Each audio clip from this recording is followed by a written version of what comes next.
Five underrated starter cars almost no one picks in Need for Speed. The first one, the Dodge Neon from Underground 1. Ouch, that is seriously weak, dude. No, it isn't seriously weak. The only starter car in Underground 1 that I would say is genuinely seriously weak would be the Golf. The Neon isn't the best starter car in Underground 1, however. That title goes to the 206 for racing and the MX-5 Miata for drifting. But the Neon sits right between those two cars. In the late game it actually becomes the 6th best race car in the game. So you definitely shouldn't sleep on this car.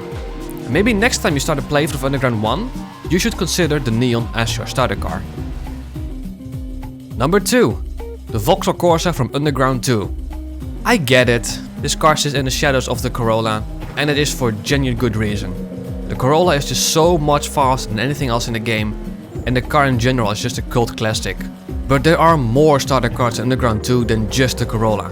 And of those other starter cars, the Corsa is the best among them. Sure, it may not look as good and as nice as the Corolla, but I urge you to try it out. The handling is really good on the Corsa and the speed is there. It also sounds quite nice, so try it out sometime, you won't be disappointed. Number 3, the Fiat Punto from Most Wanted. In Most Wanted there is one very popular starter car and was slightly less popular but still the obvious second favorite starter car. Those being the Golf and the Cobalt. Don't get me wrong, the Golf is a phenomenal starter car which ends up being the 3rd best late game car you can buy after the Carrera GT and the Lotus Elise. The Cobalt is good, but honestly I take the Punto any day over the Cobalt in Most Wanted. It is extremely light, meaning it's very agile, it sounds great, the power is decent and it comes with 6 gears by default. The only problem with the Punto is that it's not so effective in pursuits.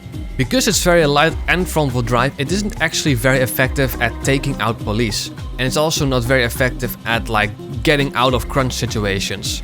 But other than that, it is just an absolutely amazing car. Number 4, the Hemacuda from Undercover. In Undercover, I only hear people talking about one starter car pink slip and one starter car pink slip alone. That being, obviously, the Lotus Elise.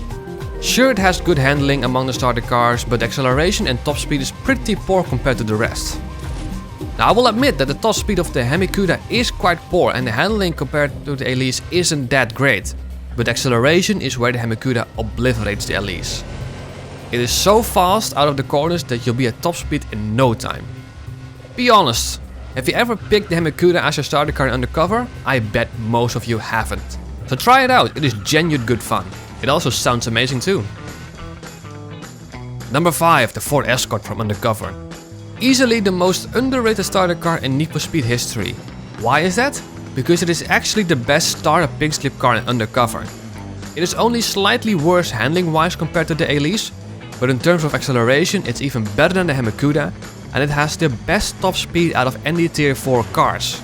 This car will easily get you through the tiers 4 and 3 in the campaign. Do I need to say more? Just like with the Hemacuda, I bet most of you haven't even tried out this car. So next time you boot up Undercover for a fresh playthrough, for once just ignore that bloody Elise this time and pick the Escort for guaranteed speed or the Hemacuda for guaranteed fun.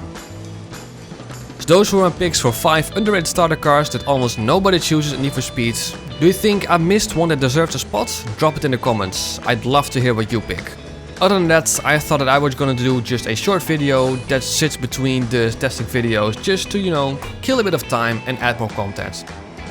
Also let me know what you guys think of this sort of content. I thought it would be good for the channel to add these type of small videos while you guys wait for the testing videos. And I genuinely enjoyed making this one.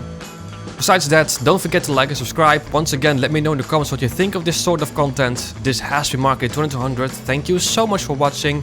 I hope to see you very soon, but until then, take care.